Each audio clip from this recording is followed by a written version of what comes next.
응, 이제 귀머거리야. 얼마 안 남았어. 남편의 목소리가 침실 문틈으로 새어나왔습니다. 그 순간 저는 숨을 죽였습니다. 세상의 소리가 저에게 돌아오는 순간 첫 번째로 또렷이 들은 것은 남편의 그 섬뜩한 말이었습니다. 차가운 복도 벽에 몸을 기대며 저는 그 말의 의미를 곱씹었습니다. 귀머거리. 그건 분명 저를 가리키는 말이었습니다. 얼마 안 남았다.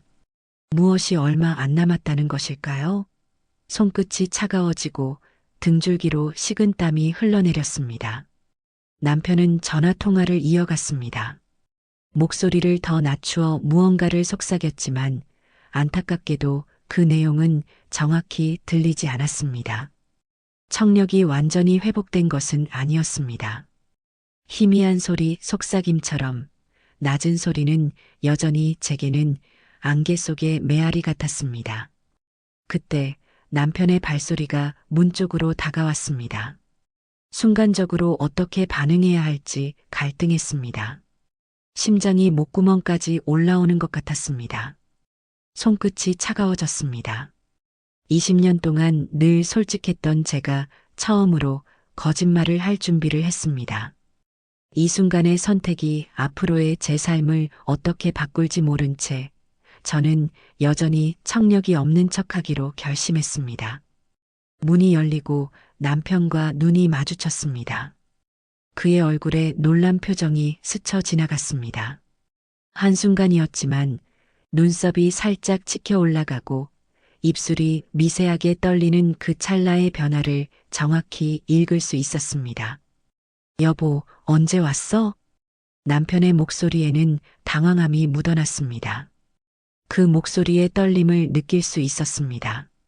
불과 몇 초 전까지 누군가와 나눴던 통화 내용과는 달리 지금의 목소리는 제가 20년간 익히 들어온 친숙한 말투였습니다. 그 이중성이 저를 혼란스럽게 했습니다. 저는 아무 말 없이 그를 바라보았습니다.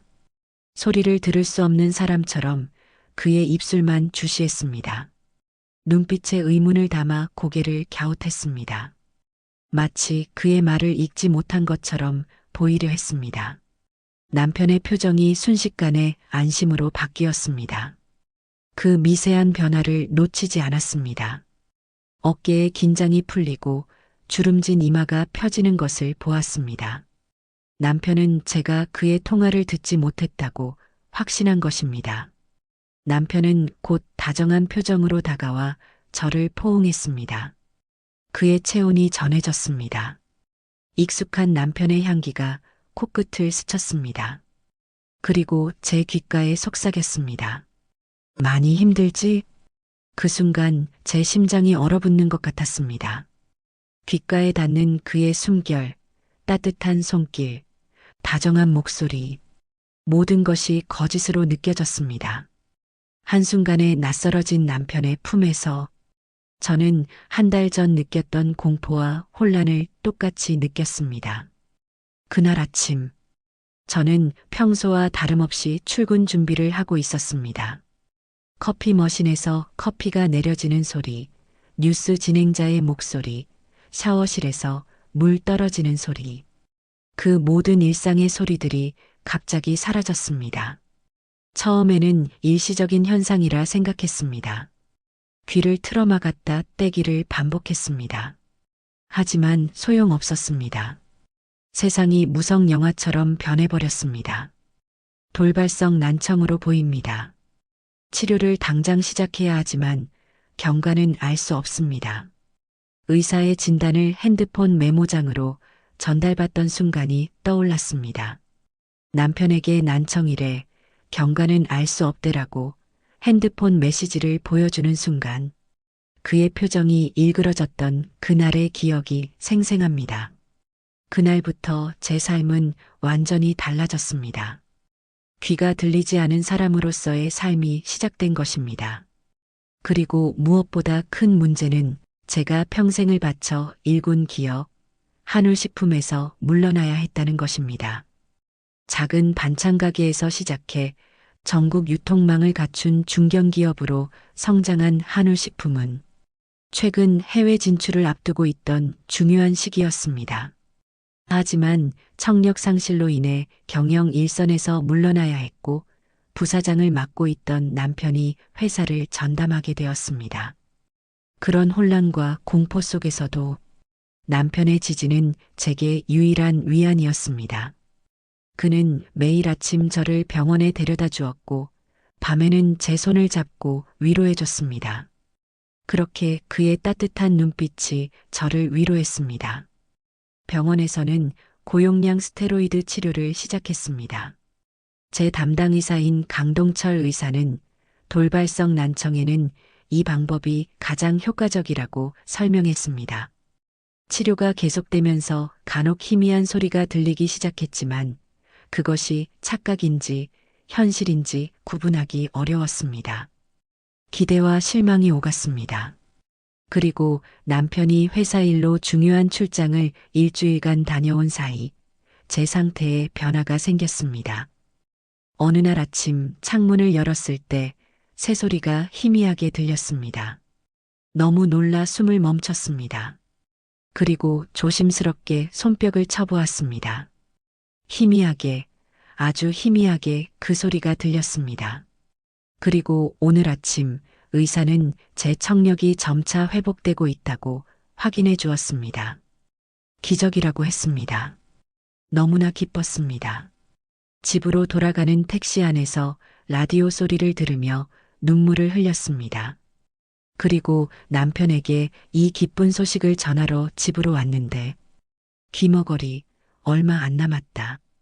그 통화가 저에게 들린 남편의 첫 목소리였습니다. 그날 침대에 누워 천장을 바라보며 고민했습니다. 소리가 들리기 시작한 지금 남편을 믿고 이제라도 기쁜 소식을 알리거나 남편이 했던 그 말의 진실을 알아내기 위해 철저히 숨기는 것. 그리고 저는 긴 고민 끝에 후자를 선택했습니다.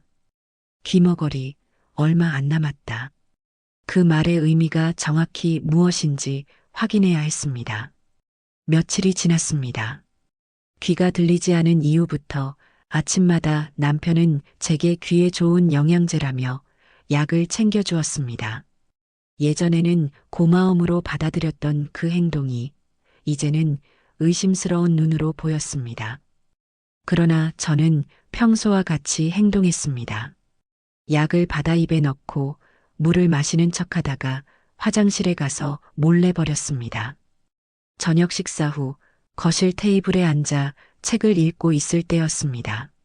소파에 앉아 TV를 보고 있던 남편의 핸드폰이 울렸습니다. 그 소리에 놀라 심장이 뛰었지만 아무렇지 않은 듯 책을 보는 척 했습니다. 남편은 핸드폰 발신자를 확인한 뒤 저를 힐끗 보았습니다. 그 순간 그의 눈빛에 번뜩이는 무언가가 있었습니다. 경계심? 불안감? 저는 아무것도 들리지 않은 척 여전히 책을 보고 있었고 남편은 그런 제 모습을 보며 조심스레 통화를 시작했습니다. 고개를 돌려 입모양을 확인할 수 없는 자세를 취한 후 작은 목소리로 말하기 시작했습니다. 아무리 그래도 집에 있을 땐 전화 조심히 해. 깜짝 놀랐잖아. 그래, 약은 매일 챙겨주고 있어. 꾸준히 먹이면 돼. 걱정 마. 의사도 난청으로 인한 스트레스로 심장마비가 왔다고 생각할 거야. 제 손에서 책이 떨어질 뻔했습니다. 심장마비? 난청으로 인한 스트레스? 남편의 말 한마디 한마디가 제 가슴에 대못처럼 박혔습니다. 통화 후반부에 남편은 목소리를 더 낮추었습니다. 하지만 제 귀에는 그의 모든 말이 천둥처럼 울려 퍼졌습니다. 그 여자가 사라지면 회사도 모든 재산도 우리 것이 될 거야. 그 여자, 저였습니다. 남편에게 저는 그 여자였습니다. 그리고 우리 남편에게 불륜 관계가 있다는 것까지 알게 되었습니다. 그 순간 온몸이 얼어붙는 것 같았습니다. 책을 들고는 있었지만 글자가 눈에 들어오지 않았습니다. 머릿속은 방금 들은 말들로 가득 찼습니다. 남편이 저를 죽이려 한다는 사실, 그리고 다른 여자가 있다는 사실, 제 눈앞이 캄캄해졌습니다. 남편이 통화를 마치고 고개를 돌려 살짝 저의 얼굴을 봤을 때 저는 평소와 다름없는 표정을 지으려 애썼습니다.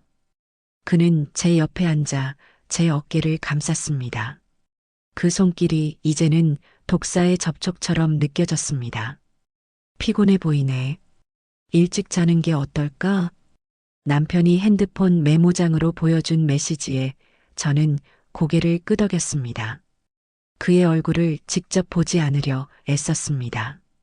제 눈에 담긴 공포와 분노를 그가 읽을까 두려웠기 때문입니다.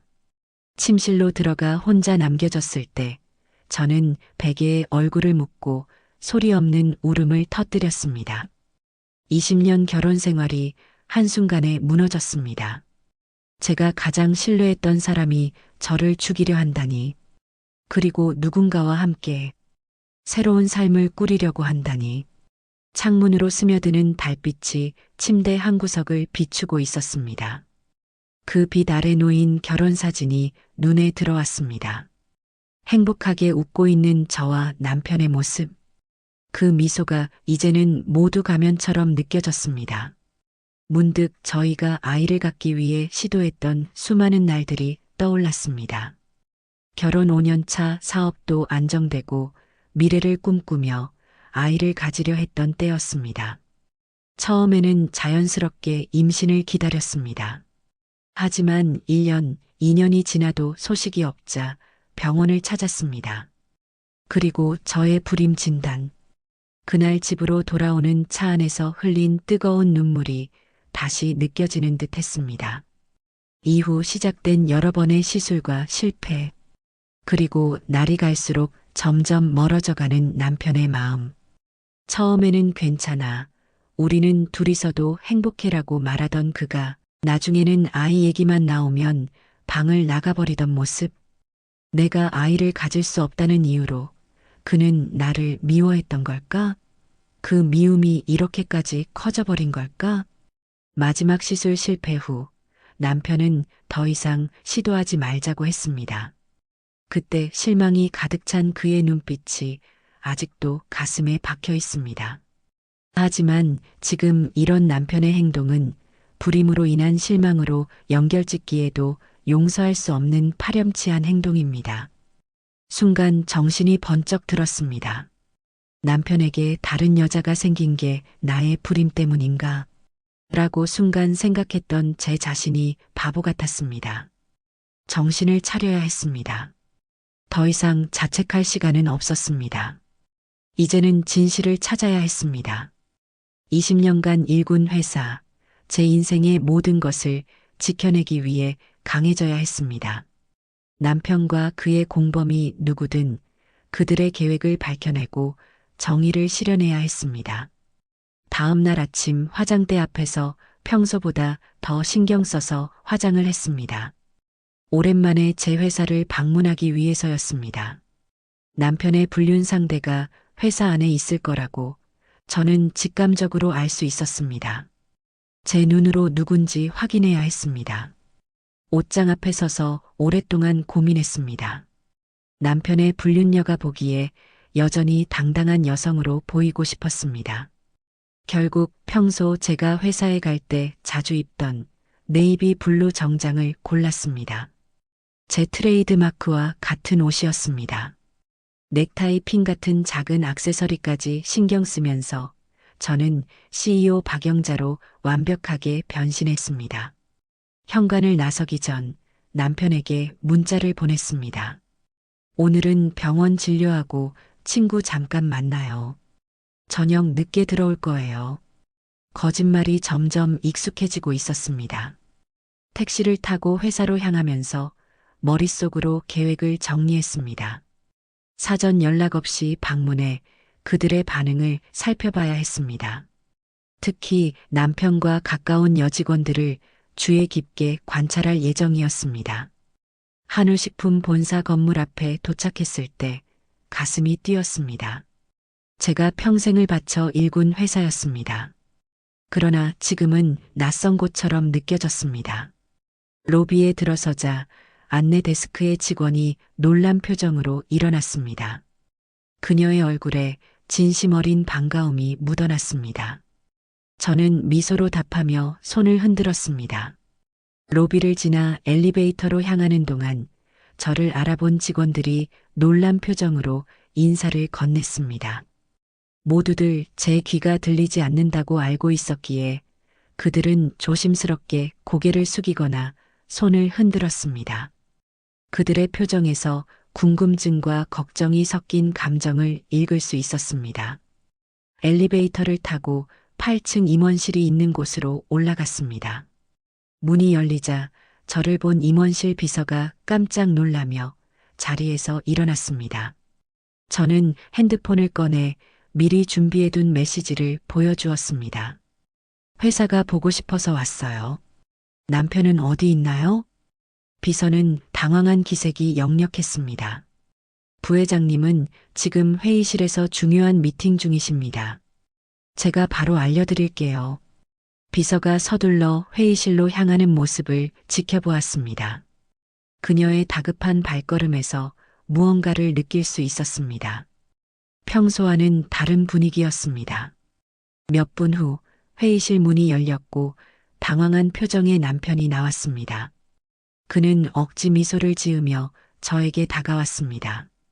그리고는 핸드폰을 꺼내 메시지를 보여줬습니다. 여보, 갑자기 웬일이에요? 그의 표정에 당혹감이 묻어 있었습니다. 저는 핸드폰에 갑자기 회사가 보고 싶었어요 라고 적어 보여주며 연기를 이어갔습니다. 제 심장은 빠르게 뛰고 있었지만 표정은 담담하게 유지하려 노력했습니다. 남편은 억지 미소를 지으며 회의실 안의 직원들을 향해 손짓했습니다. 회의실에서 나온 직원들이 저에게 인사를 건넸습니다. 모두들 오랜만에 저를 보는 것이 신기한 듯 했습니다. 저는 그들의 표정을 하나하나 살폈습니다. 누가 남편과 가까운지, 누가 불편해하는지 확인하려 했습니다. 남편은 제 팔을 잡고 사무실로 안내했습니다. 회사 구경 좀 할래요? 많이 그리웠죠? 저는 고개를 끄덕이며 그의 제안을 받아들였습니다. 남편과 함께 회사를 돌아다니는 동안 저는 그와 가까운 여직원들을 주의 깊게 관찰했습니다. 특히 비서 정미라와 마케팅팀 이 과장에게 주목했습니다. 두 사람 모두 남편과 가깝다고 소문이 있었기 때문입니다. 정미라는 저를 보자 너무 공손하게 인사했습니다. 오히려 지나치게 정중한 태도가 의심스러웠습니다. 하지만 그녀의 행동에서 남편과의 특별한 관계를 의미하는 신호는 찾을 수 없었습니다. 마케팅팀 이 과장도 마찬가지였습니다. 그녀는 최근 개발 중인 신제품에 대해 열정적으로 설명했지만 남편을 향한 특별한 시선은 발견할 수 없었습니다. 두 사람 모두 전문가답게 업무적인 태도를 유지하고 있었습니다. 사무실을 둘러보며 제 의심은 점점 더 커져갔습니다. 누가 남편의 불륜녀일까요? 하지만 직원들 중에는 특별한 의심을 살 만한 사람이 보이지 않았습니다. 오히려 모두가 저를 진심으로 반기는 것 같았습니다. 그렇다면 외부에 있는 누군가일까요? 아니면 제가 전혀 생각지 못한 사람일까요? 남편의 사무실로 돌아왔을 때 저는 피로를 느끼는 척 소파에 앉았습니다. 남편은 커피를 가져다 주며 제 옆에 앉았습니다. 그리고는 핸드폰으로 메시지를 적었습니다. 점심 같이 먹고 가요. 저는 핸드폰에 좋아요라고 적어 보여주었습니다. 남편의 눈을 바라보며 그의 마음을 읽으려 했습니다. 그 눈 속에는 불안과 경계심이 스쳐 지나갔습니다. 남편과 점심을 먹고 회사 화장실에서 양치질을 하고 나오던 때였습니다. 카페테리아에서 들려오는 웃음소리에 시선이 향했습니다. 익숙한 목소리였습니다. 남편과 수미가 함께 테이블에 앉아 대화를 나누는 모습이 보였습니다. 수미가 무언가 재미있는 이야기를 하는지 남편은 크게 웃었습니다. 그것은 20년 지기 친구 사이에 있을 법한 자연스러운 모습이었습니다. 두 사람은 서류를 펼쳐놓고 업무에 관한 대화를 이어갔습니다. 신제품 출시일을 다음 달로 미루는 게 어떨까요? 라는 남편의 말에 수미가 고개를 저으며 반박하는 모습이 보였습니다. 그들의 대화는 자연스러웠고 오랜 친구이자 동료로서의 평범한 교리로 보였습니다. 잠시 후 수미가 문 쪽을 바라보다 저를 발견했습니다. 그녀의 눈이 커지고 입이 약간 벌어졌습니다. 놀란 표정으로 자리에서 벌떡 일어난 수미는 급히 저에게 달려왔습니다. 영자야, 보고 싶었어? 수미는 서슴없이 저를 껴안았습니다. 그녀의 품에서 익숙한 향수 냄새가 났습니다. 20년 동안 그녀가 사용해온 향수, 그 향기 속에 수많은 추억이 묻어 있었습니다. 병원은 어땠어? 많이 좋아진 거야? 수미의 눈에는 진심 어린 걱정이 담겨 있었습니다. 저는 핸드폰을 꺼내 회사 사람들 보고 싶어서 왔어라고 적어 보여주었습니다. 그녀는 제 손을 꼭 잡았습니다. 그리고는 핸드폰을 꺼내 빠르게 메시지를 적기 시작했습니다. 많이 힘들지? 미안해. 바빠서 자주 못 찾아갔네. 요즘 신제품 출시 때문에 정신이 없어서 이번 주 주말에 집에 놀러 갈게. 수미의 목소리에는 미안함과 걱정이 묻어났습니다. 수미는 대학 시절부터 함께한 친구였습니다. 제가 첫 사업을 시작할 때도 옆에서 큰 힘이 되어 주었고, 제가 어려울 때 마지막 남은 돈까지 투자해 지금의 한울식품 성공에 기초를 다진 신뢰할 수 있는 친구였습니다. 함께 힘든 시간을 견디며 서로에게 의지해온 자매 같은 존재였습니다. 불임 치료를 받을 때도 병원에 동행해주며 진심 어린 위로를 건넸던 유일한 사람이었습니다. 영자야, 아이가 없어도 너는 이미 완벽한 사람이야. 라고 말해주던 그녀였습니다. 남편과도 20년 넘게 가족처럼 지내온 사이로 서로를 편하게 대하는 것이 당연한 관계였습니다. 모두들 널 그리워해. 빨리 돌아와서 회사를 이끌어줘. 수미의 메시지를 보고 가슴이 찡했습니다. 제 친구, 20년 지기 친구 앞에서 순간 모든 게 무너질 뻔했습니다. 지금 제가 겪고 있는 모든 것을 얘기하고 싶었습니다.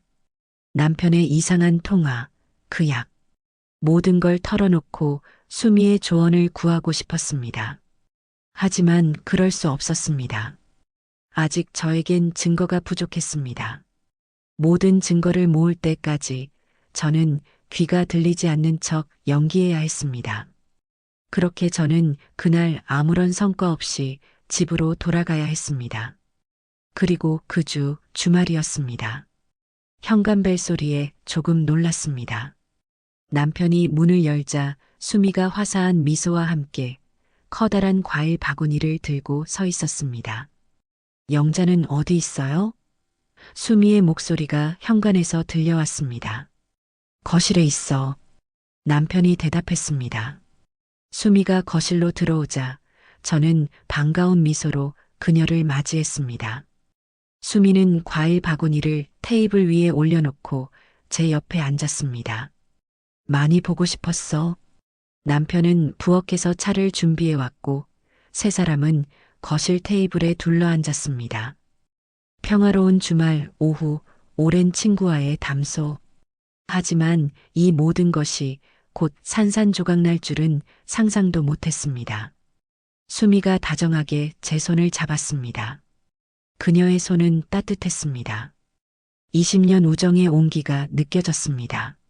많이 힘들지? 의사는 뭐래? 좋아질 가능성은 있대?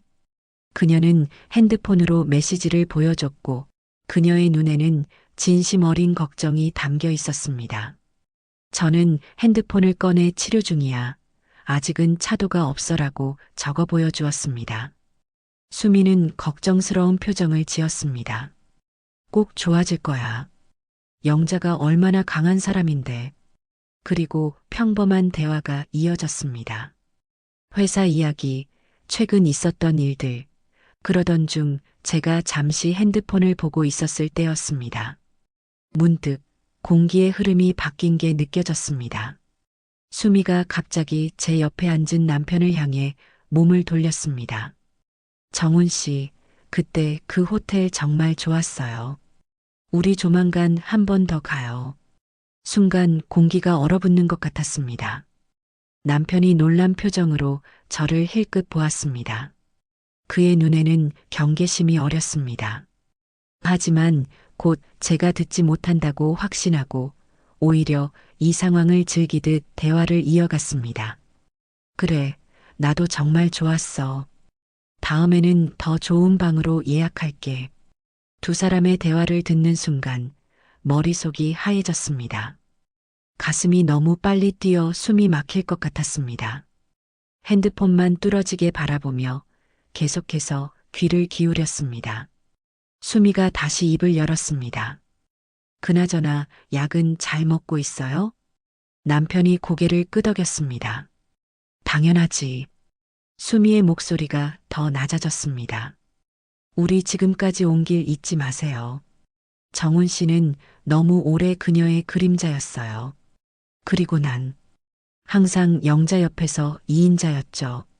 내가 투자한 돈으로 시작한 회사인데 항상 영자가 모든 걸 가져갔잖아요. 이제 우리 차례예요. 그 말을 듣는 순간 저는 심장이 멎는 것 같았습니다. 20년 지기 친구의 입에서 나온 말이라고는 믿기지 않았습니다. 제가 항상 믿고 의지했던 수미가 이런 말을 하다니 배신감이 몰려왔습니다. 남편이 수미의 말에 동의했습니다. 알아. 조금만 참아. 곧 있으면 우리 둘이 살 수 있어. 모든 게 우리 것이 될 거야. 수미가 말을 이어갔습니다. 목소리는 더 낮아졌지만 제 귀에는 천둥 소리처럼 크게 들렸습니다. 난청도 운명이었나 봐. 우리의 사랑을 하늘이 맺어준 것 같아. 가슴에 분노가 치밀어 올랐습니다. 손이 떨리기 시작했고 얼굴이 붉어졌습니다. 순간 참을 수 없는 격분으로 테이블을 내리치려다 간신히 자제했습니다. 숨이 가빠지고 머리가 어지러웠습니다. 이대로 있다가는 모든 것을 망칠 것 같았습니다. 핸드폰을 꺼내 화장실에 좀 다녀올게라고 적어 보여주었습니다. 화장실 문을 닫는 순간 그동안 억눌렀던 감정이 폭발했습니다. 손으로 입을 꾹 막고 소리 없는 비명을 질렀습니다. 거울 앞에 선 제 모습은 낯설게 느껴졌습니다. 창백한 얼굴, 충혈된 눈, 그리고 떨리는 입술. 저는 눈물을 참으며 깊게 숨을 들이마셨습니다. 떨리는 손으로 얼굴에 차가운 물을 반복해서 끼얹었습니다. 진정해. 진정해. 속으로 중얼거렸습니다. 아직은 무너질 때가 아니야. 거울 속 제 모습을 바라보며 마음을 다잡았습니다. 20년 우정과 결혼 생활이 한순간에 무너지는 순간 모든 것을 포기하고 싶었습니다. 하지만 그럴 수 없었습니다. 그렇게 하면 모든 게 물거품이 되고 제대로 된 복수를 할 수 없었기 때문입니다. 진정한 후 다시 거실로 돌아갔습니다. 마치 아무 일도 없었던 것처럼 미소 지으며 자리에 앉았습니다. 충격으로 인해 여전히 손이 떨렸지만 침착하게 핸드폰만 보는 척했습니다. 수미는 제가 없는 사이 더 대담해져 있었습니다. 남편의 손을 살짝 만지며 미소 지었고 남편도 눈빛으로 화답했습니다. 그들은 저를 완전히 무시한 채 제 앞에서 서로에 대한 감정을 드러내고 있었습니다. 마치 제가 그 자리에 없는 것처럼 또는 제가 그저 투명 인간인 것처럼 행동했습니다. 그 자리에서 일어나 두 사람에게 따귀를 날리고 떠나고 싶었습니다. 하지만 그럴 수 없었습니다. 참고 또 참았습니다. 그들이 저를 과소평가한 것이 가장 큰 실수였습니다. 제가 들을 수 없다고 생각했기에 그들은 방심했습니다. 그 방심이 결국 그들의 파멸이 될 것입니다. 저는 모든 증거를 모을 것이고 그들의 계획을 철저히 밝혀낼 것입니다. 그리고 그들이 저에게 준 고통의 몇 배로 돌려줄 것입니다. 그들은 모를 것입니다. 저들 앞에 앉아 있는 사람이 더 이상 속고 있는 희생양이 아니라 그들의 모든 계획을 알고 있는 사냥꾼이라는 사실을. 그날 이후로 저는 남편이 매일 아침 챙겨주던 영양제를 따로 보관했습니다. 증거가 필요했기 때문입니다. 일주일 정도 약을 모으자 작은 비닐봉지에 흰색 알약이 10개 정도 쌓였습니다. 이 약이 정말 독약인지 확인해야 했습니다. 하지만 어떻게 분석할 수 있을까요? 직접적인 분석 의뢰는 위험하다고 판단했습니다. 만약 그 사실이 남편에게 알려진다면 더 위험한 상황이 벌어질 수도 있었습니다. 고민 끝에 돌발성 난청으로 진료받았던 강동철 의사를 찾아가기로 결심했습니다. 병원에 도착해 대기실에 앉아 있는 동안 가슴이 두근거렸습니다. 박영자님 들어오세요. 간호사의 안내를 받아 진료실로 들어갔습니다. 강동철 의사는 저를 보자 반갑게 웃으며 맞이했습니다. 영자님, 요즘 많이 괜찮아져서 다행이에요. 지난번 검사 결과를 보니 청력이 정말 빠르게 회복되고 있더군요. 가족들도 좋아하시죠? 의사의 질문에 저는 한숨을 쉬었습니다. 사실 가족들에게 말하지 않았어요, 선생님. 강동철 의사는 놀란 표정으로 저를 바라보았습니다. 왜요? 저는 문을 힐끗 보며 작은 목소리로 말했습니다. 선생님, 청력이 돌아오고 있다는 사실을 남편에게 숨기고 있어요. 강동철 의사의 눈이 커졌습니다. 숨긴다고요? 저는 고개를 숙이며 남편과 친구의 대화, 그리고 약에 대한 의심을 간략히 전했습니다. 가방에서 비닐봉지를 꺼내 의사에게 건넸습니다. 이게 남편이 매일 영양제라며 챙겨주던 약입니다. 이 약이 정말 제가 의심하는 것처럼 독약인지 확인하고 싶습니다. 강동철 의사는 비닐봉지를 받아들고 알약을 자세히 살폈습니다. 그의 표정이 점점 심각해졌습니다.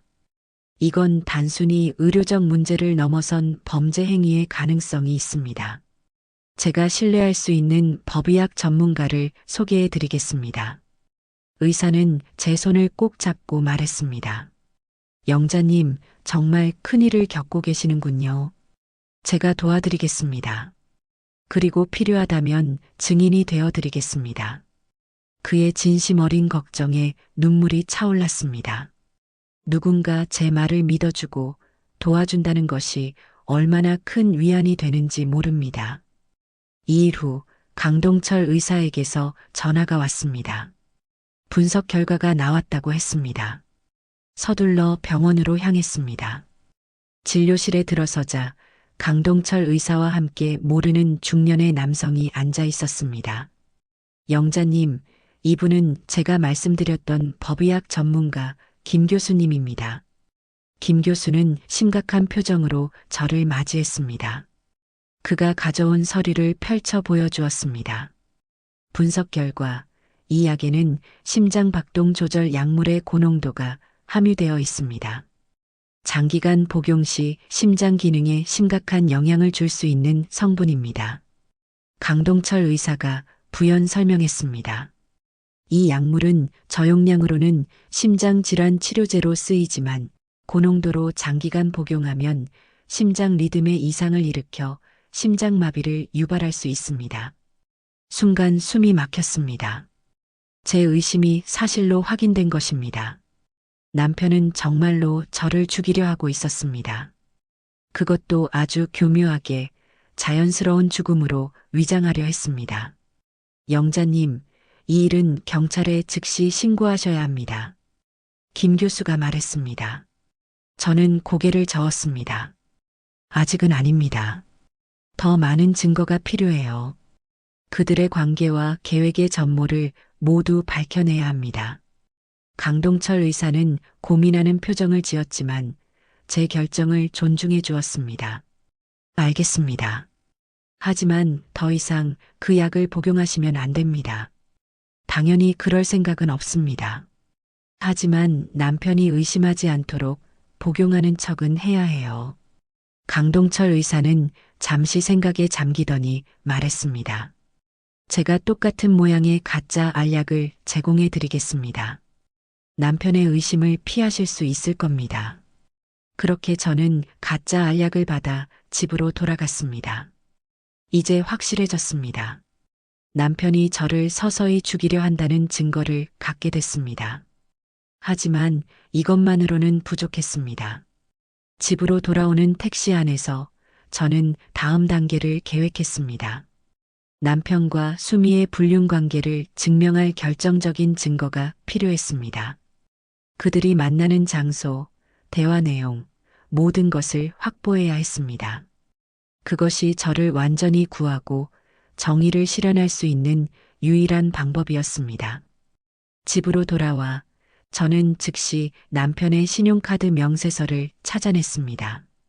평소라면 신경 쓰지도 않았을 서류들이었지만 이제는 모든 것이 달라졌습니다.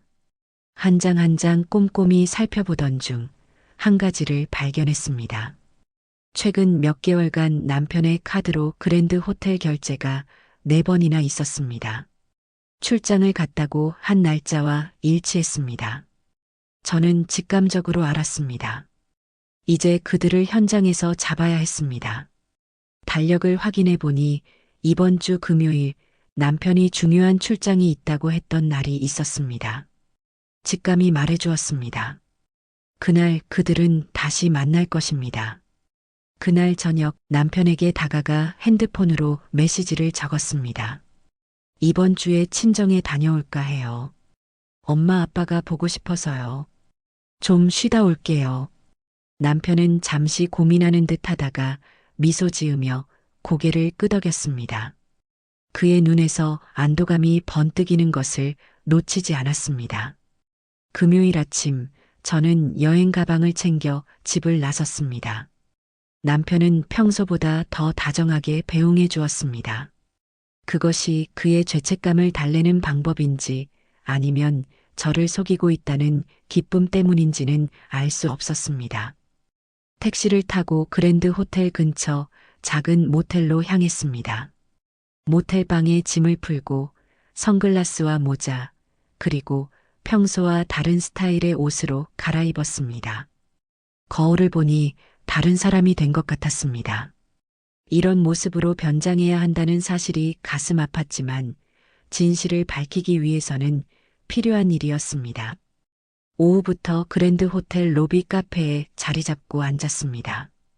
책을 읽는 척하며 주변을 관찰했습니다. 시간이 느리게 흘렀습니다. 점점 불안해지기 시작했습니다. 혹시 제 예상이 틀린 걸까요?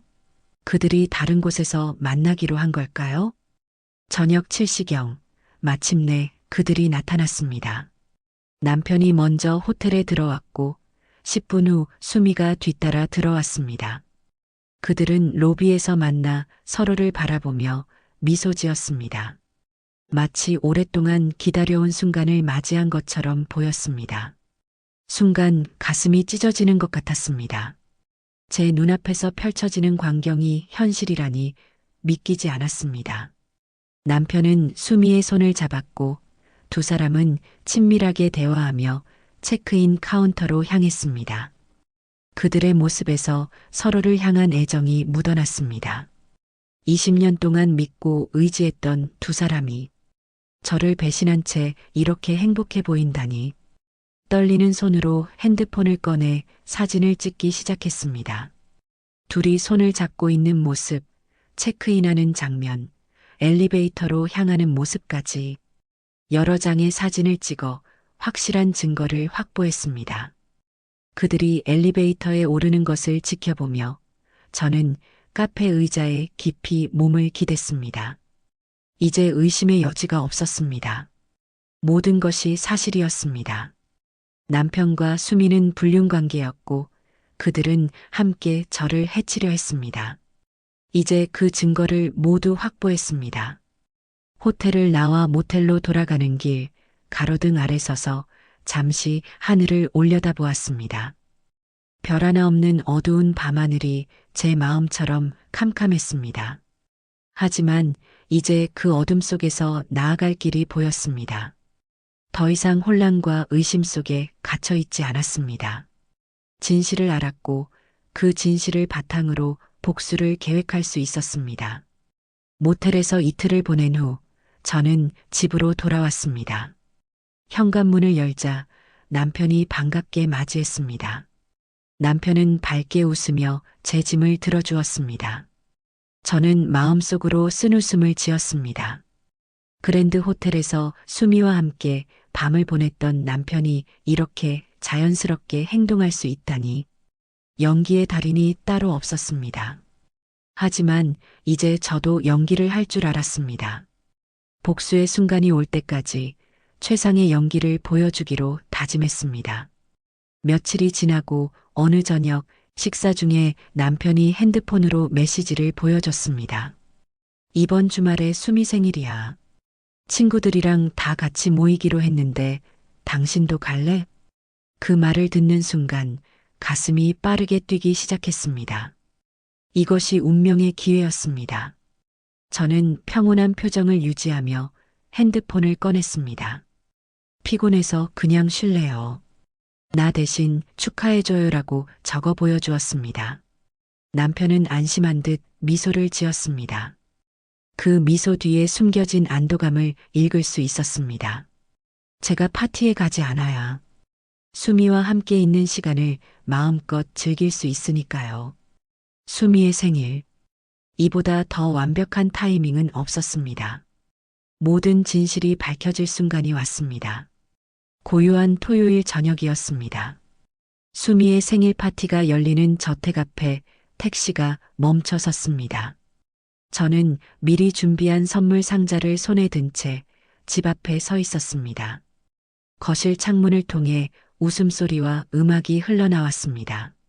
잠시 주저했지만 깊게 숨을 들이마시고 초인종을 눌렀습니다.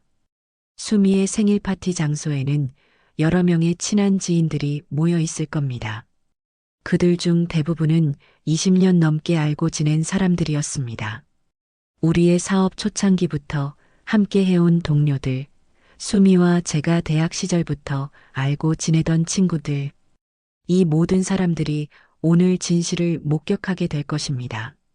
문이 열리는 순간 모든 것이 슬로우 모션처럼 느껴졌습니다. 수미의 미소, 남편의 따뜻한 눈빛, 그리고 그들 주위로 모인 축하하는 사람들. 완벽한 장면 속으로 제가 들어가는 순간이었습니다. 문이 완전히 열리자 모든 시선이 저에게로 향했습니다. 방 안이 순식간에 조용해졌습니다. 음악만이 흐르는 가운데 사람들의 표정이 놀라움으로 바뀌었습니다. 문 앞에 있는 저를 바라본 수미의 얼굴은 창백해졌고 남편은 그 자리에 얼어붙은 듯 서 있었습니다. 영자야. 수미의 목소리가 떨렸습니다. 너 오늘 못 온다고 하지 않았어? 습관적으로 말을 꺼낸 수미가 당황하고 핸드폰으로 메시지를 적어 저에게 보여주려던 순간 몸이 괜찮아져서 왔어. 가장 친한 친구 생일인데 와야지. 제 목소리가 방 안에 울려 퍼졌습니다. 그 순간 수미의 얼굴이 백지장처럼 하얗게 변했습니다. 자신의 목소리를 제가 들었다는 것, 그리고 제가 말을 이어갔다는 것을 느꼈기 때문입니다. 남편의 눈에는 공포가 스쳐 지나갔습니다. 그들의 비밀이 탄로났다는 사실을 직감한 것 같았습니다. 사람들 사이에서 놀라움의 감탄사가 들렸습니다. 오랜 친구인 명선이가 놀란 표정으로 앞으로 나섰습니다. 영자야, 너 이제 들을 수 있는 거야? 언제부터? 저는 침착하게 방 안으로 들어서며 미소 지었습니다. 평소 제가 입던 스타일의 우아한 원피스, 단정하게 올린 머리, 그리고 제 트레이드 마크인 진주 목걸이까지 완벽하게 CEO 박영자의 모습으로 돌아온 것입니다. 다들 반갑네요. 오랜만이죠? 저는 차분하게 인사를 건넸습니다. 사람들은 여전히 놀라움에서 벗어나지 못한 채 서로를 바라보았습니다. 제가 자연스럽게 대화하는 모습에 모두가 충격을 받은 듯 했습니다. 영자야, 다 나았구나. 한 친구가 감동의 눈물을 보이며 말했습니다. 그러나 저는 감상에 빠질 시간이 없었습니다. 수미에게 다가가 선물 상자를 건넸습니다. 생일 축하해, 수미. 특별히 신경 많이 썼어. 열어봐. 수미는 떨리는 손으로 선물을 받았습니다. 그녀의 눈에는 두려움이 가득했습니다. 저는 소파에 앉아 다리를 우아하게 꼬고 앉았습니다. 마치 사교 모임에 온 것처럼 평온한 표정을 유지했지만 가슴은 폭풍 우 치는 바다처럼 요동쳤습니다.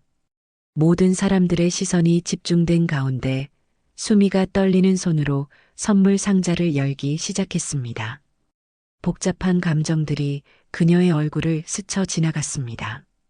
선물 상자를 완전히 열자 그 안에는 2개의 봉투가 나왔습니다. 하나는 빨간색, 다른 하나는 흰색 봉투였습니다. 저는 차분하게 말했습니다. 빨간 봉투부터 열어봐. 수미는 망설이다가 빨간 봉투를 집어들었습니다. 봉투를 뜯자 사진들이 바닥으로 흩어졌습니다. 그랜드 호텔에서 찍힌 남편과 수미의 모습들이었습니다. 둘이 손을 잡고 있는 모습, 로비에서 친밀하게 대화하는 모습, 엘리베이터로 함께 들어가는 모습. 모든 증거가 그 자리에 있었습니다. 방 안에 숨죽인 침묵이 흘렀습니다. 누군가 놀란 숨을 들이켰고 다른 누군가는 손으로 입을 가렸습니다. 남편은 그 자리에 얼어붙은 채 창백한 얼굴로 서 있었습니다. 이제 흰 봉투를 열어봐. 제 목소리는 차갑게 울렸습니다. 수미의 손이 심하게 떨렸습니다.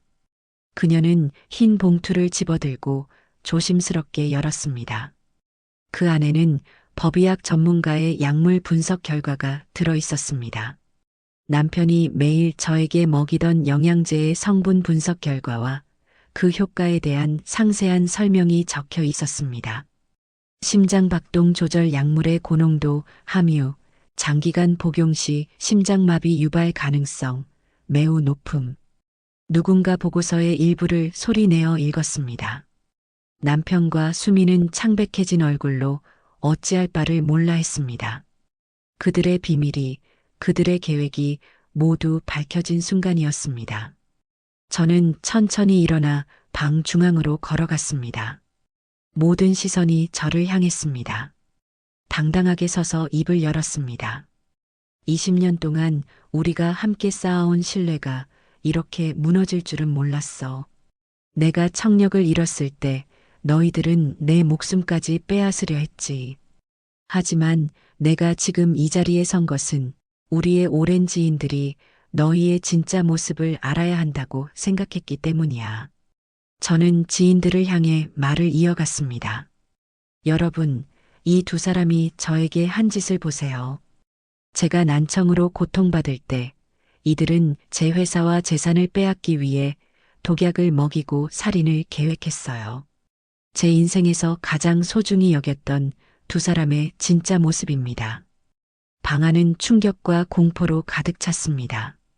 지인들은 서로를 쳐다보며 수군거렸습니다. 이런 상황을 믿을 수 없다는 듯 고개를 저었지만 증거는 명백했습니다. 수미가 갑자기 무릎을 꿇었습니다. 그녀의 눈에서는 눈물이 흘러내렸습니다. 영자야, 제발. 이건 다 오해야. 이제 더 이상 거짓말은 필요 없어. 제 목소리는 단호했습니다. 너희들이 내 앞에서 나눈 더러운 대화, 그리고 매일 먹인 약에 무엇이 들어 있었는지 모두 알게 됐어. 사랑과 우정을 가장한 배신이 이렇게 추악할 줄은 몰랐네. 남편이 앞으로 나섰습니다. 그의 얼굴은 일그러져 있었고 목소리는 떨렸습니다. 여보, 제발 우리 대화 좀 해보자. 이건 정말 큰 오해야. 내가 어떻게 당신을 해칠 수 있겠어? 저는 냉정하게 휴대폰을 꺼내며 말을 이어갔습니다. 내가 그동안 얼마나 힘들었는지 알아? 청각을 잃었을 때보다 청각을 되찾고 난 이유가 나한텐 더 지옥이었어. 그리고 이제 지옥에서 벗어날 거야. 지금 이 자리에서 경찰에 신고하겠어. 증거는 완벽하고 살인미수와 공모죄로 두 사람 다 처벌받게 될 거야. 남편은 제 손을 잡으려 했습니다. 절박한 눈빛으로 애원했습니다. 여보, 제발. 내가 잘못했어. 저는 차갑게 그의 손을 가로막았습니다. 그동안 내가 얼마나 너희를 믿고 사랑했는데 그걸 이용한 너희들은 인간도 아니야. 수미는 울며 주변 지인들에게 도움을 청했지만 모두가 등을 돌렸습니다. 평생을 함께한 친구들마저 그녀를 외면했습니다. 진실 앞에서 누구도 그들을 옹호할 수 없었습니다. 방 안에는 무거운 침묵이 흘렀습니다. 수미는 여전히 무릎을 꿇은 채 울고 있었습니다. 그녀의 화장은 눈물로 번져 있었고 어깨는 흐느낌으로 떨리고 있었습니다. 저는 천천히 돌아섰습니다. 더 이상 할 말이 없었습니다. 모든 것이 밝혀졌고 이제 저는 그들과의 관계에 마침표를 찍었습니다. 방을 나서며 뒤를 돌아보지 않았지만 수미와 남편이 그 자리에 무너지듯 주저앉는 소리가 들렸습니다.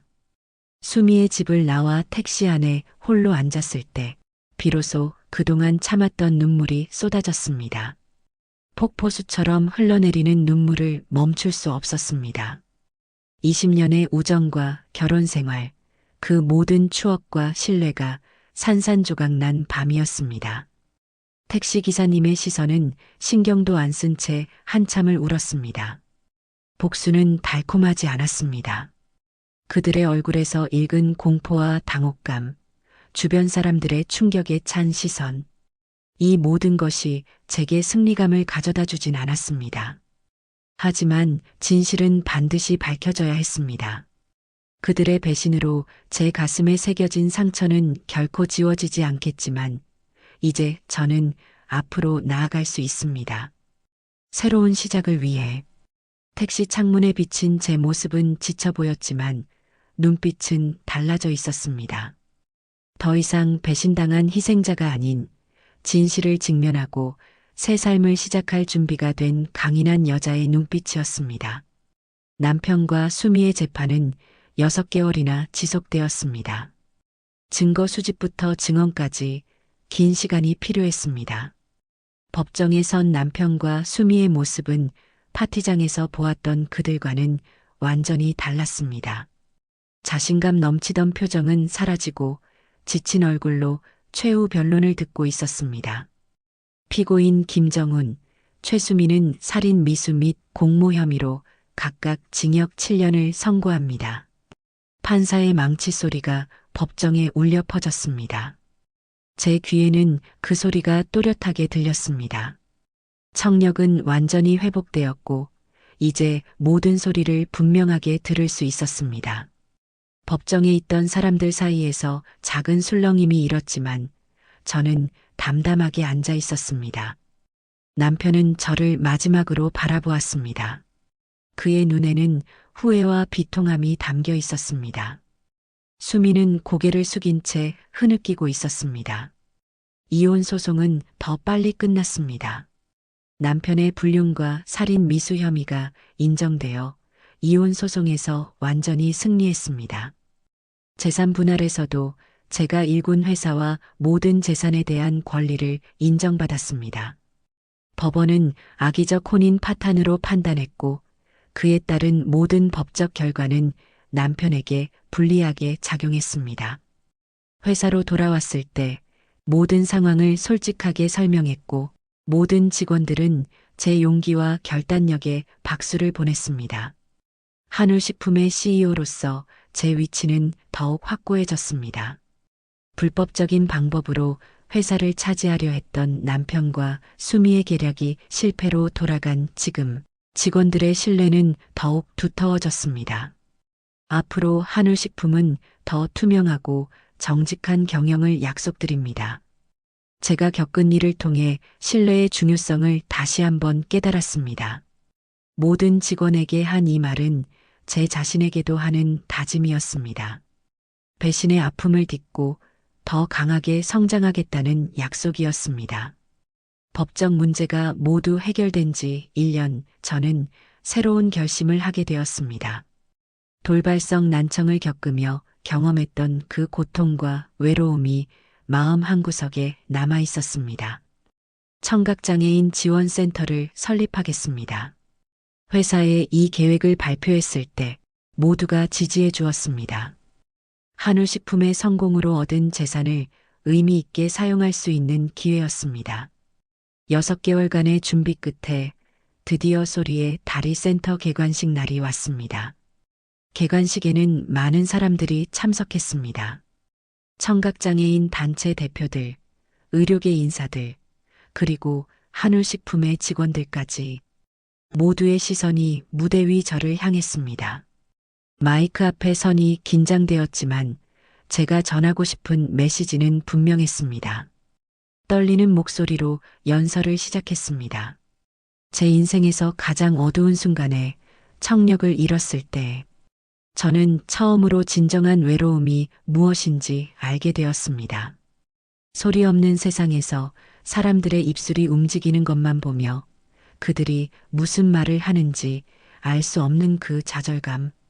하지만 그 고통스러운 시간이 저에게 새로운 눈을 열어주었습니다. 우리가 당연하게 여기는 것들이 얼마나 소중한지, 그리고 우리 주변에 도움이 필요한 사람들이 얼마나 많은지 비로소 깨달았습니다. 제가 경험한 고통이 다른 이들에게는 희망이 되길 바랍니다. 눈물을 참으며 발표를 마쳤을 때 청중들은 일제히 기립박수를 보냈습니다. 수화로 박수를 치는 청각장애인들의 모습이 유독 제 눈에 들어왔습니다. 그들의 눈빛에서 희망을 보았습니다.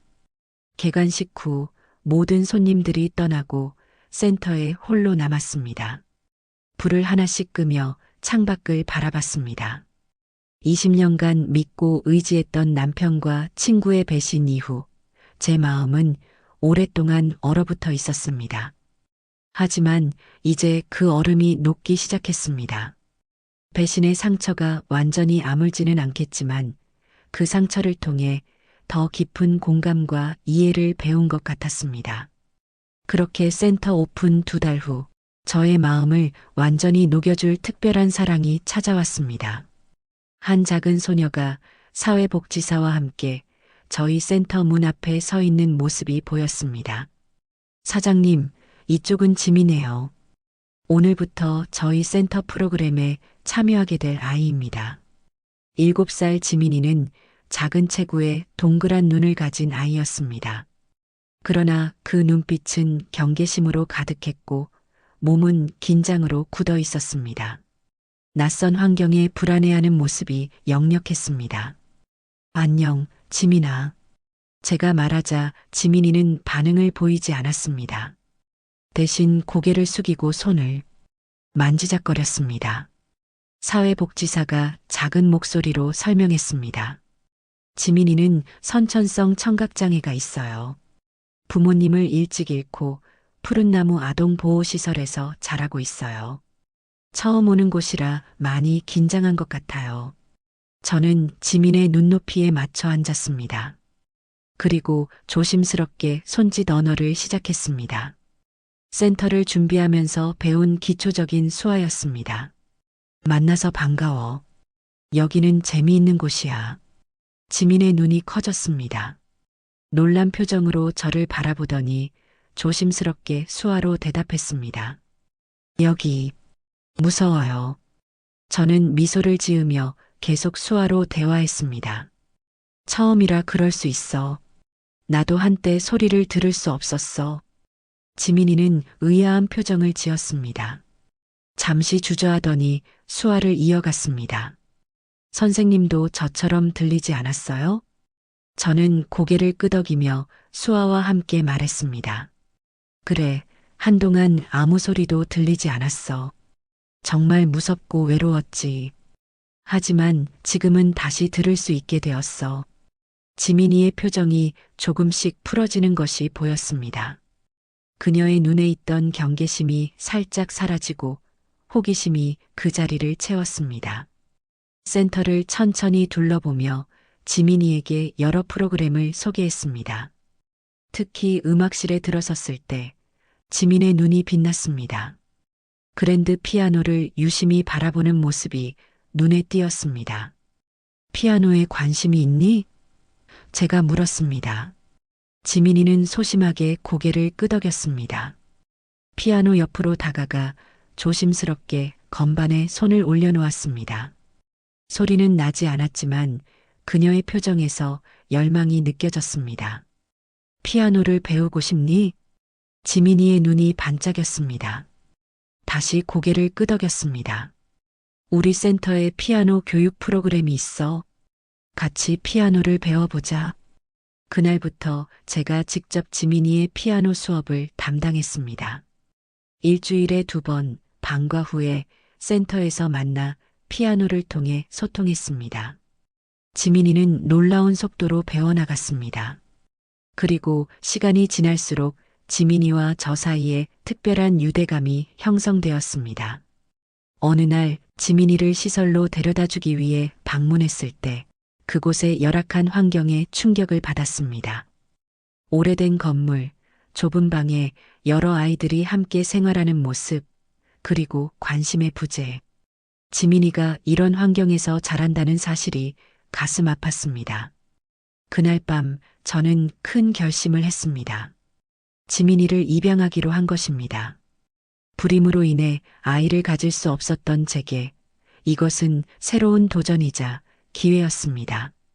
상처를 딛고 새로운 가족을 만들어갈 수 있는 기회였습니다. 6개월의 긴 과정 끝에 마침내 입양이 승인되었습니다. 지민이에게 이 소식을 전했을 때 그녀의 눈에 맺힌 눈물이 지금도 생생합니다. 처음으로 본 그녀의 진심 어린 미소, 그리고 수화로 표현한 엄마라는 단어. 그 순간 제 가슴 속에 있던 오랜 상처가 치유되는 것을 느꼈습니다. 집에 지민이를 위한 방을 꾸미는 일은 즐거운 경험이었습니다. 하늘색 벽지, 별이 그려진 천장, 작은 책상과 책장, 그리고 무엇보다 그녀가 연습할 수 있는 피아노까지 모든 것이 완벽했습니다. 지민이가 처음 집에 왔을 때 그녀는 조심스럽게 모든 것을 살펴보았습니다. 마치 꿈을 꾸는 듯한 표정으로 자신의 방을 둘러보았습니다. 그리고 갑자기 저에게 달려와 안겼습니다. 그 순간 저는 깨달았습니다. 인생은 때로 우리에게서 무언가를 빼앗아가지만 다른 방식으로 더 소중한 것을 줍니다. 제게는 그게 지민이었습니다.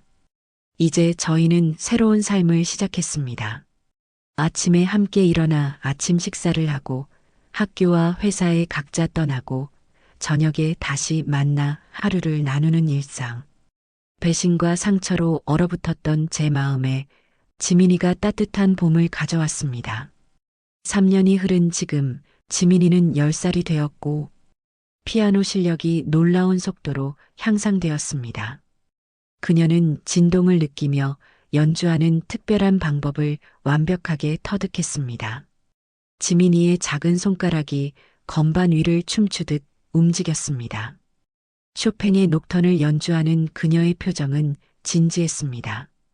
소리를 듣지 못하지만 손끝으로 느끼는 진동을 통해 음악을 만들어내는 모습이 경이로웠습니다. 그녀는 때로 눈을 감고 온몸으로 진동을 느끼며 연주했습니다.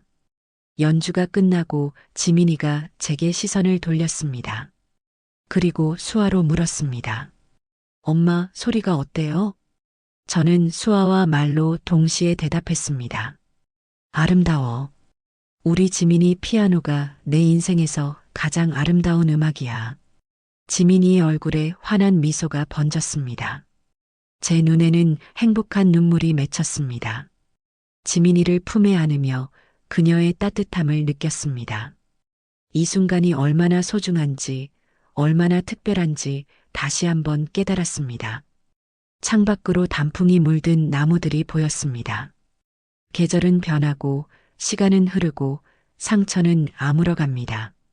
저는 청력을 잃었을 때 진정한 소리를 듣는 법을 배웠습니다. 그리고 가족을 잃었을 때 진정한 가족의 의미를 알게 되었습니다. 인생의 역경은 결국 우리를 더 강하게, 더 지혜롭게 만듭니다. 지민이의 작은 손이 제 손을 잡았습니다. 그녀의 따뜻한 손길에서 미래의 희망을 느꼈습니다. 우리의 이야기는 아직 끝나지 않았습니다. 새로운 장이 시작되었을 뿐입니다.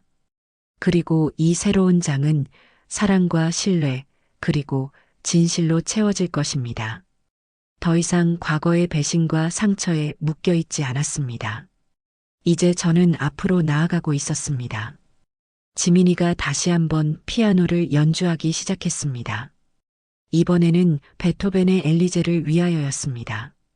그 아름다운 선율이 집안에 가득 퍼졌습니다. 저는 눈을 감고 그 소리에 몸을 맡겼습니다. 이것이 진정한 행복이구나, 라고 생각했습니다. 소리의 세계를 잃었다가 다시 찾은 저와 소리의 세계를 한 번도 경험하지 못했지만 자신만의 방식으로 음악을 만들어내는 지민이, 우리는 서로에게 완벽한 가족이 되었습니다. 인생은 때로 예상치 못한 방향으로 우리를 이끌어갑니다. 하지만 그 여정 끝에는 예상치 못한 선물이 기다리고 있을지도 모릅니다. 제게는 그 선물이 지민이었습니다. 그리고 이제 우리는 함께 새로운 인생의 멜로디를 만들어가고 있었습니다.